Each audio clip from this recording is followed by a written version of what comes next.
ကောင်းကင်ယံမှဂျိုအဖြက်စီးကြီးတစ်ခုကြာရောက်လာခဲ့ပါတယ်။ပလဲဂျိုခေါင်းဆောင်ကအားလုံးကိုဝက်ပြီးပုံနေခိုင်းခဲ့ပါတယ်။တကားပိတ်လိုက်တဲ့အချိန်မှာတော့သူ့သမီးဟာအပြင်မှာရောက်နေခဲ့ပြီးအသက်ဆုံးရှုံးသွားရပါတော့တယ်။ထို့အချိန်မှာပဲကောင်လေးဟာနိုးလာခဲ့ပြီးပလဲဂျိုရဲ့ရှားပါးမျိုးစစ်အကောင်လေးကိုပြန်ယူရမယ့်မစ်ရှင်တစ်ခုစလုပ်ရပါတော့တယ်။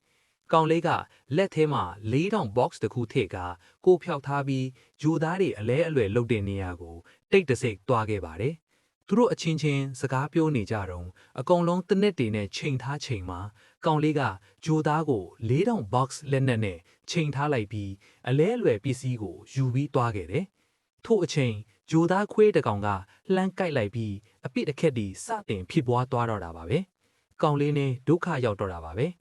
ဂျိုသားတကောင်ကတန်လိုက်ကြည့်စံတွေနဲ့ပြစ်လိုက်တဲ့အချိန်မှာကောင်လေးကအောက်ကိုပြုတ်ကျသွားတယ်။ကောင်လေးကထွက်ပြေးသွားတဲ့ချိန်လူဆိုးဘူကဂျိုသားကြီးတကောင်ကိုလွတ်ပေးလိုက်တယ်။ကောင်လေးနဲ့ကောင်မလေးလေး